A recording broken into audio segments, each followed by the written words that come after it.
Caramba, nem tinha visto que vocês já estavam aí. Tenho certeza que vocês estão esperando eu abrir o baú da IPP para vocês. Mas calma, eu realmente já abri, já fucei nas coisas e eu descobri uma pregação do nosso pastor Arival Dias Casimiro no ano de 2016. A pregação falava sobre o papel do Espírito Santo hoje. Inclusive, esse tema foi o tema de todo o ano de 2016 na nossa igreja. Agora, me fala uma coisa, você conhecia a nossa igreja nesse ano? Então deixa aqui os seus comentários. Agora, se você não conhecia e está vendo pela primeira vez, deixa aqui também. A gente sabe que tem muita gente que acompanha a nossa igreja há muito tempo e a gente quer conhecer mais de você. Então, não esquece de se inscrever. Agora, aproveite. Qual o papel do Espírito Santo hoje? Eu quero falar nessa noite sobre qual é o papel do Espírito Santo em nossas vidas hoje. Qual é o papel do Espírito Santo nas nossas vidas hoje?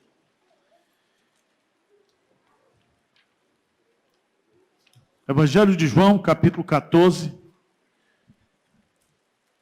Vamos ler juntos o versículo 16. Só um minuto, deixa a turma achar aí, encontrar. Evangelho de João, capítulo 14.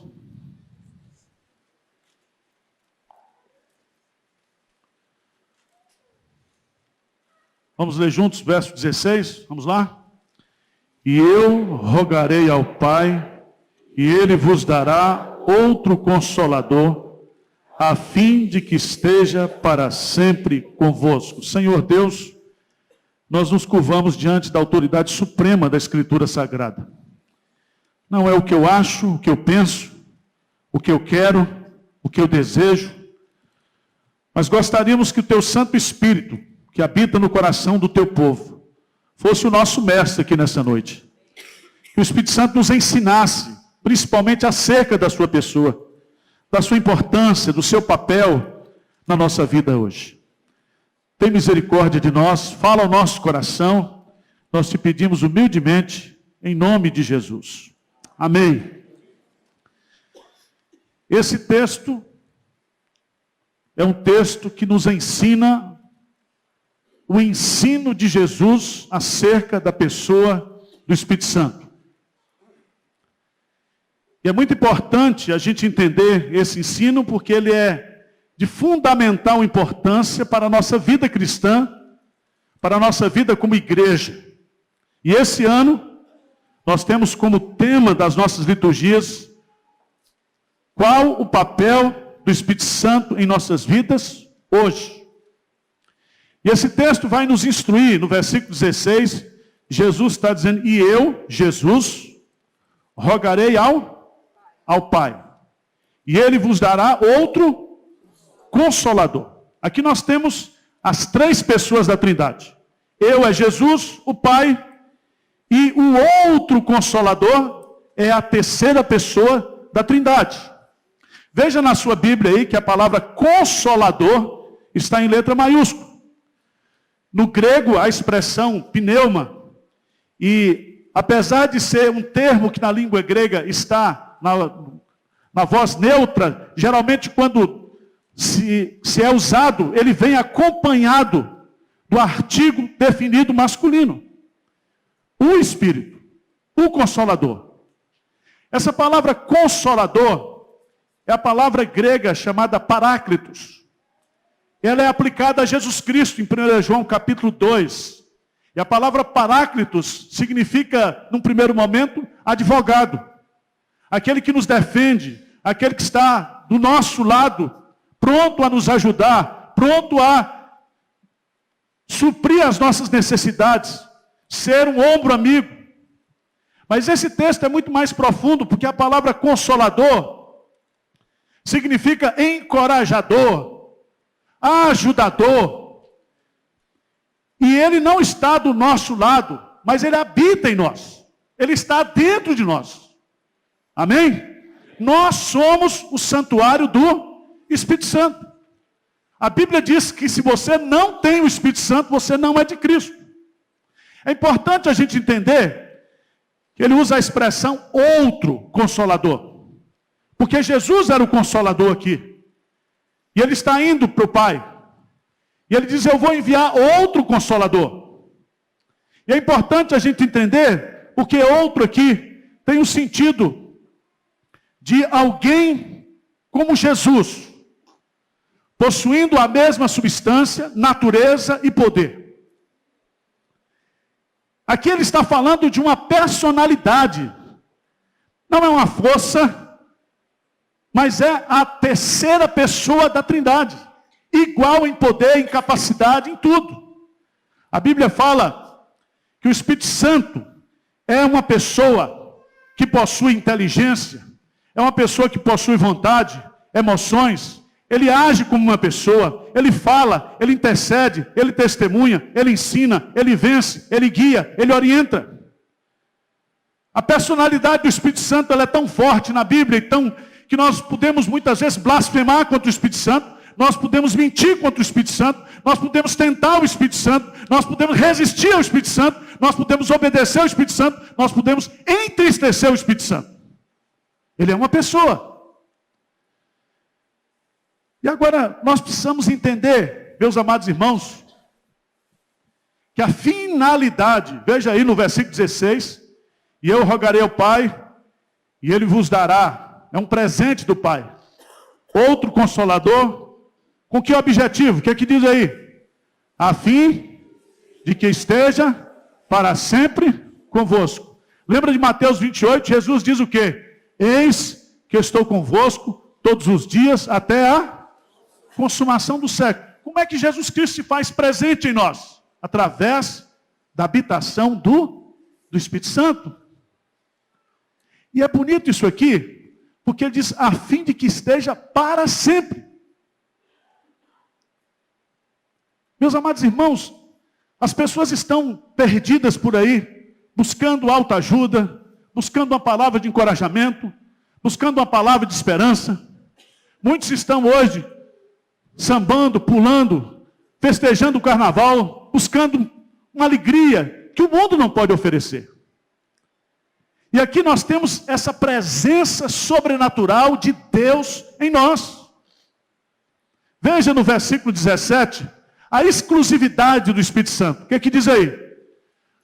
O Espírito da verdade, que o mundo não pode, porque não o vê nem vós o conheceis, porque ele habita convosco e estará o quê? Em vós. Ele é o Espírito da mentira? Da verdade. A verdade acerca de Deus é o Espírito que nos dá. A verdade acerca de nós mesmos é o Espírito Santo que dá. A verdade acerca do que precisamos fazer na nossa vida é o Espírito Santo que nos instrui. É bonito isso, porque ele está dizendo aqui que o mundo não o quê? Pode. O mundo pode até querer, mas querer não é poder. Esse Espírito, ele veio exclusivamente sobre o povo de Deus. Ele foi derramado sobre a igreja. E aí você tem que entender esse aspecto, dessa diferença. Por isso, quando a gente fala de santificação, por isso, quando a gente fala de santidade, você tem que entender o que o apóstolo Paulo coloca lá. Vamos lá para 1 Coríntios, capítulo 6. Paulo vai tratar de uma questão ética, de sensualidade. Por que o crente não deve ir lá para o Big Brother? Por que o jovem crente, a moça crente, não pode pousar para Playboy? Porque o corpo do crente é santuário do Espírito Santo. Veja o que diz o texto. 1 Coríntios capítulo 6, versículo 19, ele diz o quê? Acaso não sabeis, vamos ler juntos? Acaso não sabeis que o vosso corpo é santuário do Espírito Santo, que está em vós, o qual tendes da parte de Deus, e que não sois de vós mesmos? Porque fostes comprado por preço. Agora, pois, glorificai a Deus o vosso corpo.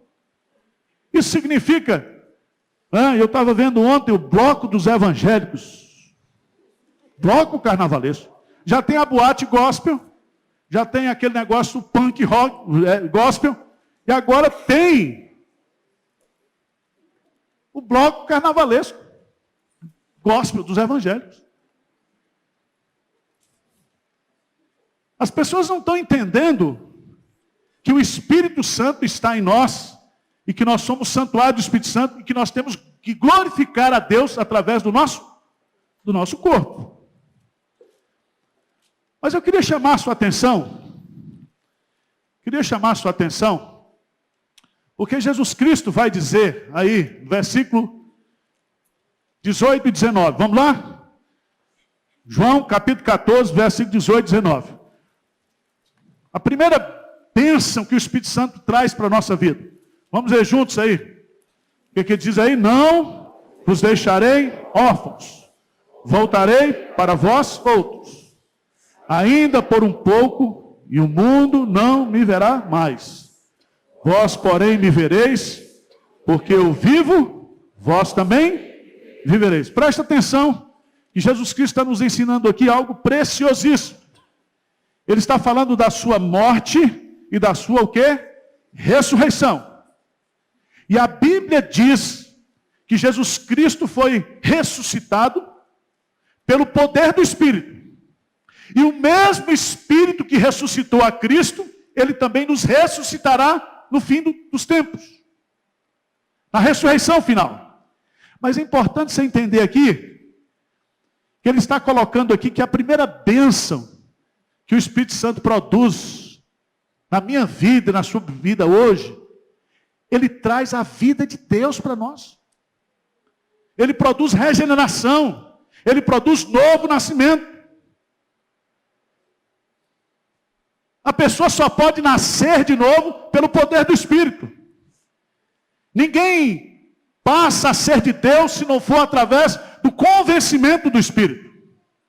E no dia que ele é convertido, regenerado pelo Espírito Santo, sabe o que acontece? O Espírito Santo passa a habitar nele. Abra a sua Bíblia, por favor. Efésios capítulo 1. Efésios capítulo 1.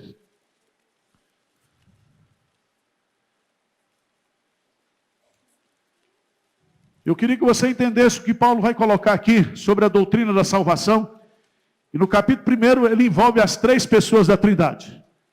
Mas eu queria que você lesse comigo versos 13 e 14. O que é que diz aí? Efésios 1, 13 e 14. O que é que diz?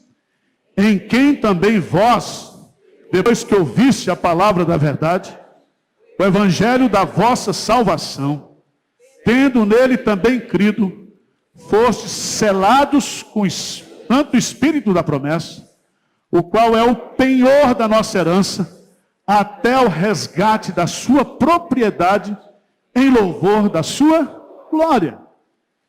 No dia que você ouviu o Evangelho, o Espírito Santo convenceu você, regenerou você, e você creu. E a partir daquele momento você foi selado. E a palavra que Paulo usa aqui é penhorado. O que significa isso? Quem já comprou carro fiado aqui para a estação do carro? Hein? Ninguém, só eu, né? O carro vem lá no documento do carro, né? Que o carro está o quê? Alienado. O carro só será seu no dia que você pagar o quê? A última prestação. Diz aqui, o qual é o penhor da nossa herança. Você é o seguinte, Deus já pagou a primeira prestação. Você já é de Deus. Você já está alienado. Você já é propriedade exclusiva de Deus. E a prova disso é que o Espírito Santo está dentro de você. E esse é o primeiro fato, meus amados irmãos, importante. É que ninguém vive espiritualmente. Ninguém é regenerado, ninguém é convertido, senão pelo Espírito Santo. Tá certo? Quem entendeu o que eu falei até agora, levanta a mão. Vocês são muito inteligentes, misericórdia. Segunda bênção que o Espírito Santo produz na nossa vida. É maravilhoso a gente entender. Vamos ver o que ele vai produzir aqui. Vamos voltar para o texto de João capítulo 14. Vamos lá. Versículo 20 diz assim: naquele dia, vós conhecereis que eu estou em meu Pai, e vós em mim, e eu em vós. Aquele que tem os meus mandamentos e os guarda, esse é o que me ama. E aquele que me ama será amado por meu Pai, e eu também o amarei, e me manifestarei o quê? A ele. Sabe o que significa isso? Se você for até o versículo 24, você vai entender aqui. O versículo 23 diz: viremos para ele e faremos nele o quê? Morada. Além da vida sobrenatural, existe aquilo que os teólogos chamam de uma união sobrenatural. Isso é muito interessante a gente entender. No dia que você foi convertido pelo Espírito Santo, você foi unido a Cristo. Jesus vai explicar isso no capítulo 15, quando ele diz: eu sou a videira verdadeira e meu Pai é... Ele diz: todo ramo que estando em mim, está em Cristo, é estar ligado espiritualmente a Cristo, unido espiritualmente a Cristo, batizado, né, no corpo que é o Espírito Santo que produz essa unidade maravilhosa, essa união. Meus amados irmãos, isso é uma coisa maravilhosa para nós entendermos, porque essa união com Cristo, ela vai se aprofundando dia a dia. E você, quando peca, se você é de Deus, a primeira coisa que a gente sente o que é? Tristeza. Tristeza, porque a gente entristece o Espírito Santo. A gente muitas vezes, pela nossa maneira de agir, de falar, de pensar, o fato de nós estarmos unidos a Cristo, ligados a Ele, nós entristecemos o Espírito Santo. Nós muitas vezes resistimos ao Espírito Santo. Muitas vezes nós não estamos preocupados em aprofundar essa relação. Nós estamos dele, mas não estamos cheios dele. Nós temos o Espírito Santo, mas muitas vezes nós não estamos cheios do Espírito Santo. Há uma diferença substancial.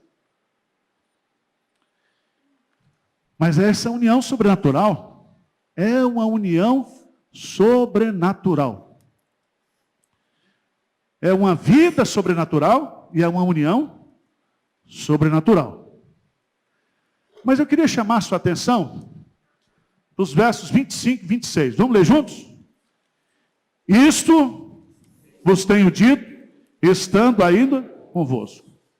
Mas o Consolador, o Espírito Santo, a quem o Pai enviará em meu nome, esse vos ensinará todas as coisas, e vos fará lembrar de tudo que vos tenho o quê? Dito. Isso aqui significa que além da vida, além da união, nós temos a direção sobrenatural. Ele está conosco, Ele habita em nós, e Ele vai então nos ensinar. Esse versículo, quando você lê, e alguns comentaristas bíblicos estão colocando aqui para os discípulos, dizendo que eles escreverão as escrituras sagradas. Haverá a inspiração do Espírito Santo para que esses homens possam escrever as escrituras. Mas esse ministério do Espírito Santo não se limita aos apóstolos, porque o texto vai dizer claramente: esse vos ensinará todas as coisas. Ninguém pode aprender nada acerca de Deus, das coisas de Deus, sem a ação do Espírito Santo. Abra a sua Bíblia em 1 Coríntios. 1 Coríntios capítulo 2, Paulo vai explicar isso para a gente. 2,14 em diante. 1 Coríntios 2,14 em diante. O que é que diz aí? Lê comigo para não dormir, meu irmão. Você ficou assistindo o desfile, né? Vamos lá, lê comigo aí. O que é que diz aí? 1 Coríntios 2,14 em diante. Vamos lá? Ora, o homem natural não aceita as coisas do Espírito de Deus, porque eles são o quê? E não podem entendê-las, porque elas se discernem o quê? espiritualmente. Porém, o homem espiritual julga todas as coisas, mas ele mesmo não é julgado por ninguém. Pois quem conheceu a mente do Senhor que eu posso instruir? Nós, porém, temos o quê? A mente de Cristo. E o que é ter a mente de Cristo? É ter o Espírito Santo dentro de nós, ensinando-nos. Ensinando-nos. Tá certo? O pessoal que está pulando carnaval não entende porque que a gente está aqui hoje. Esses crentes são tudo malucos. Carnaval. Estão aqui na igreja. Aquele pastor de terno e gravata. Aquilo é um fanático, fundamentalista, não sei o que, xiita. Tudo doido. Porque não tem lógica. E as coisas que acontecem na vida do crente, elas se discernem espiritualmente, irmãos. É interessante, eu estava relendo aqui esses estudos que nós fizemos nessa revista de João, e é muito interessante que o Espírito Santo ele tem um trabalho maravilhoso de nos guiar, né? De nos dirigir, de nos ensinar. E é muito bonito porque o Espírito não nos guia pela emoção. O Espírito Santo nos guia pela mente. O grande problema desses movimentos chamados pentecostais é que muitos deles colocam a emoção em primeiro lugar. A fé, meus amados irmãos, é a suprema emoção. Mas se nós queremos desfrutar das emoções do Espírito Santo, nós temos que entender que nós precisamos aprender das Escrituras. Nós temos que orar como Davi: Senhor, desvenda os meus olhos para que eu contemple as maravilhas da tua lei, da tua palavra. Há maravilhas aqui que nós vamos cavar, encontrar, e só o Espírito Santo pode nos dar. E o Espírito Santo ele está unido à palavra. A palavra de Deus. Nós não podemos separar aquilo que Deus uniu. Então, irmãos, qual é o papel do Espírito Santo nas nossas vidas hoje? Ele produz vida, ele produz união sobrenatural, mas ele produz também o quê? Direção, ensino. E eu queria chamar a sua atenção para o que está a seguir aí no texto. Veja aí, João 14, vamos voltar para lá rapidamente. Versículo 27. Vamos gastar um tempo que é bom para você não ser tentado a assistir o desfile das escolas do Rio de Janeiro hoje à noite. Tá certo? Zé Francisco foi que me falou que vai ter. Eu não sei de nada. Vamos lá, meus irmãos. Versículo 27. O que é que diz aí? Lê bem forte para mim aí.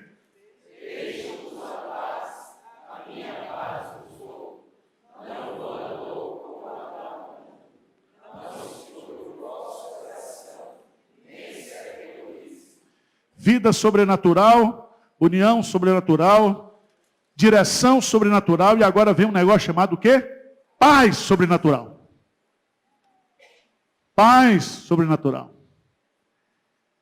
E é tão interessante, porque os homens tentam fazer paz de todo jeito. Não é isso? Nós estamos vendo essa turma aí, tentando pacificar o mundo, mas nunca o mundo viveu com tanta guerra como está vivendo hoje. Mas essa paz aqui, se você observar, Jesus diz assim: a minha paz o quê? Vos dou, deixo-vos. Significa que nós não temos essa paz naturalmente. Essa paz é um presente de Deus, é uma dádiva. Ele derrama paz em nós. O Espírito Santo é que pacifica-nos interiormente, sobrenaturalmente.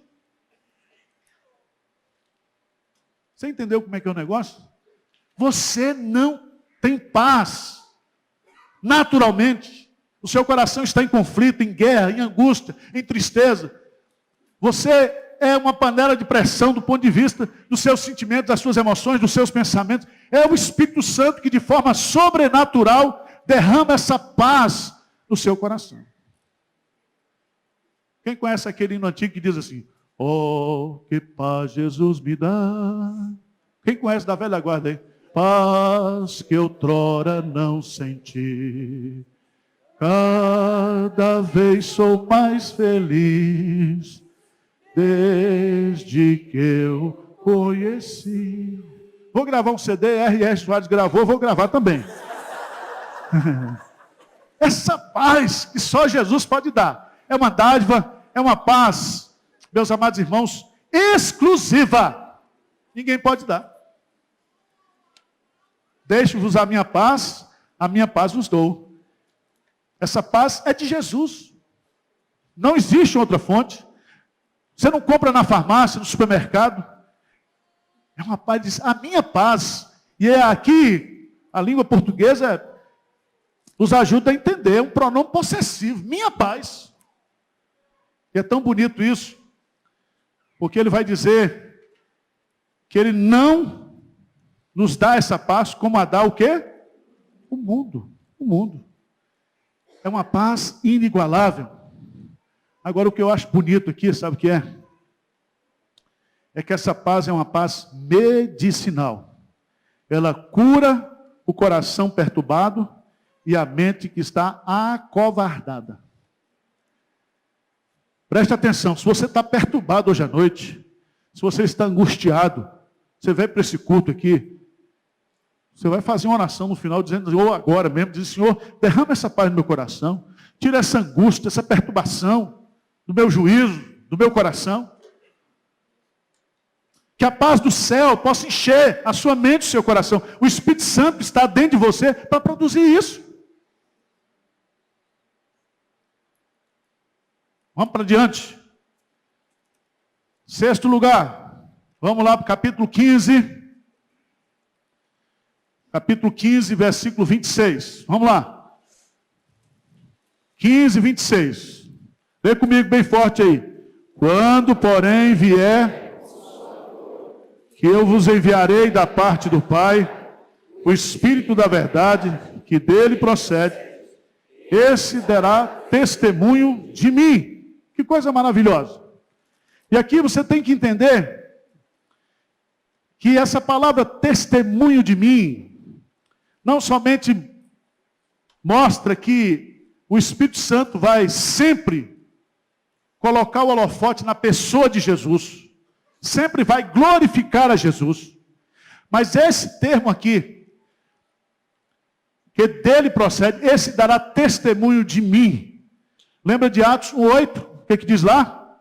Mas recebereis poder ao descer sobre vós o Espírito Santo, e ser-me-eis testemunhas, tanto em Jerusalém, como na Judéia, Samaria e até os confins da terra. Preste atenção, ficai em Jerusalém, até que do alto sejais revestidos de poder.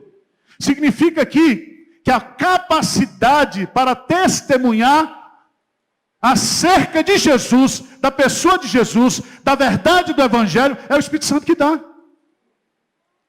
Por isso que nós precisamos ser uma igreja cheia do Espírito Santo. Por isso que nós temos que buscar o avivamento, por isso que nós temos que orar todo dia, nós temos que orar nas vigílias, nós temos que buscar ter uma vida, meus amados irmãos. O Espírito Santo precisa transbordar na nossa vida. É a nossa luta.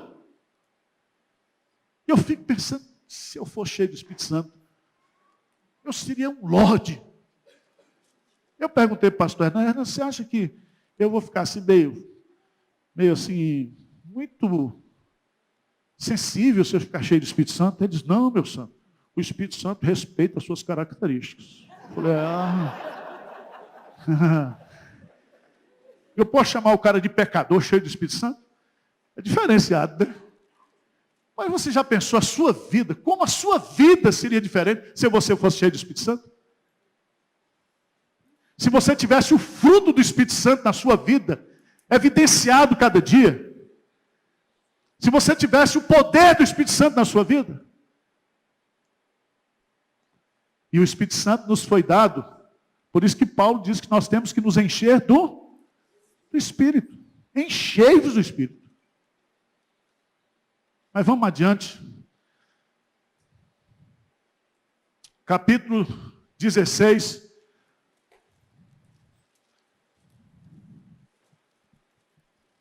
versículo 13, repete a mesma verdade que foi dita lá atrás.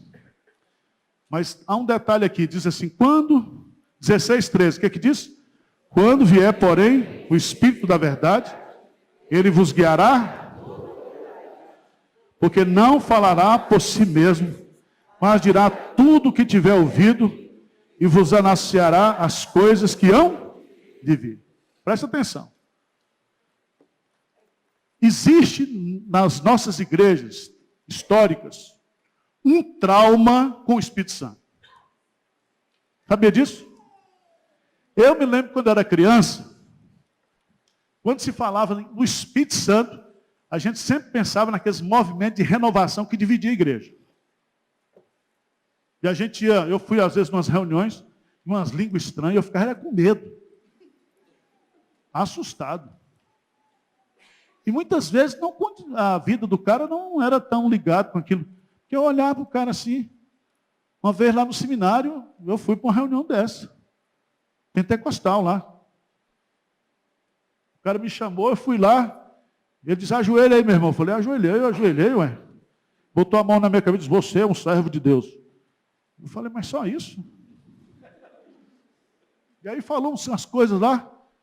E eu fico observando, meus amados irmãos, que a gente tem um trauma. Veja o que diz. O Espírito é o Espírito da verdade, ele vos guiará a meia verdade, a toda verdade.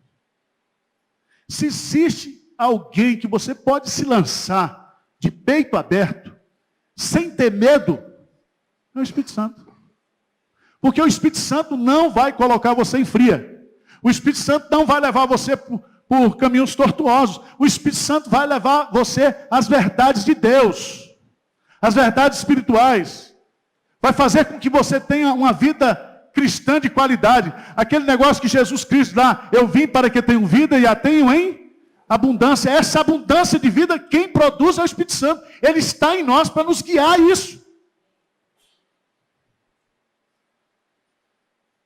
Mas, meus amados irmãos, oitavo lugar, eu quero chamar a sua atenção para outra coisa muito importante, que é sobrenatural. Está aí no versículo 22. Versículo 22 do capítulo 16. Vamos ler juntos? Vamos lá? Assim também, agora, vós tendes tristeza, mas outra vez vos verei, o vosso coração se alegrará, e a vossa alegria ninguém poderá tirar. Preste atenção, um crente triste é uma contradição. A não ser que você esteja com depressão, a não ser que você esteja vivendo um momento de tragédia na sua vida. Porque a alegria do Senhor é a nossa força. O combustível da vida cristã é a alegria. E essa alegria que ninguém tira, ela é produzida pela presença do Espírito. É o Espírito. E eu ficava implicando com Paulo, porque Paulo disse, né? Alegrai-vos sempre no Senhor. Outra vez digo, alegrai-vos. Eu falo, Paulo vai dar ordem para os seus discípulos lá. Como é que você fica dando ordem para eu me alegrar? Como se a alegria fosse um mandamento. E é um mandamento. Por que ele nos dá esse mandamento? Porque o Espírito Santo está dentro de nós para produzir o quê? Essa alegria. Lá no Antigo Testamento, a lei mandava, mas não havia força. Não havia poder. O profeta Sofonias diz que Deus habitaria com o seu povo. E a alegria do Senhor seria derramada em nosso meio. A alegria do Senhor, alegria. Meus amados irmãos, não existe cristianismo aliado à tristeza. O texto é claro em dizer que o vosso coração se alegrará. E aqui Jesus Cristo está falando que o vosso coração se alegrará, porque o vosso coração se alegrará fundamentado na ressurreição de Cristo. Porque na ressurreição de Cristo, nós também fomos redivivos, fomos ressuscitados com Ele. passamos para o reino da graça, temos a garantia da vida eterna. É por causa da ressurreição que nós temos a justificação da nossa fé. Por causa da sua ressurreição que nós temos esperança, não somente nessa vida, mas na eternidade. E essa alegria, ele vai dizer aí, ninguém poderá o quê? Tirar. Ninguém. E ninguém aqui está falando de pessoas. De pessoas. Aí você, pastor, você não conhece minha mulher. Não conhece não, mas você que escolheu, meu filho. Ore para ela ser cheia do Espírito Santo, né? Trabalhe. Ninguém. E quando ele fala ninguém aqui, ele está falando até dos demônios. As provações, as tribulações, as perseguições. Aliás, Pedro vai dizer lá que nós devemos nos alegrar pelo fato. Tiago diz que nós devemos nos alegrar pelo fato de estarmos passando por muitas o quê? Provações. O negócio é tão doido, ele é tão contra a cultura que nós vivemos, que o mundo não entende isso. O Espírito Santo está em nós para produzir essa contracultura, essa vida contrária ao que está no mundo. E aí, meus amados irmãos, eu queria chamar a sua atenção para o versículo 33, que é maravilhoso. Eu já falei aqui o 14, 15, 16, é o manual de consolo do crente, no Novo Testamento. Capítulo 14, versículo 1, como é que Jesus começa? Não se turbe o vosso coração, credes em Deus, crede também em mim. Agora, como é que ele vai terminar esse sermão? Lê comigo aí bem forte. Estas coisas vos tenho dito, tenhais paz em mim. No mundo passais por aflições, mas tende bom ânimo, eu venci o mundo. Tudo que ele ensina aqui sobre o Espírito Santo, essas coisas que eu vos tenho dito, o que ele diz aqui, é para que nós possamos ter paz em quem? Nele. E ele reconhece que enquanto nós estivermos aqui nesse mundo, nós passaremos. Ainda bem que nós não ficaremos. Nós passaremos por aflições, por tribulações, por decepções, por sofrimentos, por angústias. Mas ele vai dizer, tende bom ânimo. Tende bom ânimo. Tende bom ânimo. Eu venci. E se ele vencer o mundo, nós temos a vitória com ele. Ele venceu e nós vencemos com ele. Ele ressuscitou e nós ressuscitaremos com ele. Ele voltará e aqueles que estiverem com ele, voltará com ele. Em Cristo nós somos mais que vencedores, meu irmão. Então vamos descobrir o Espírito Santo esse ano. Vamos redescobrir o poder do Espírito Santo. Não fica com medo, não. Vamos entender o que está aqui. Qual é o papel do Espírito Santo em nossas vidas.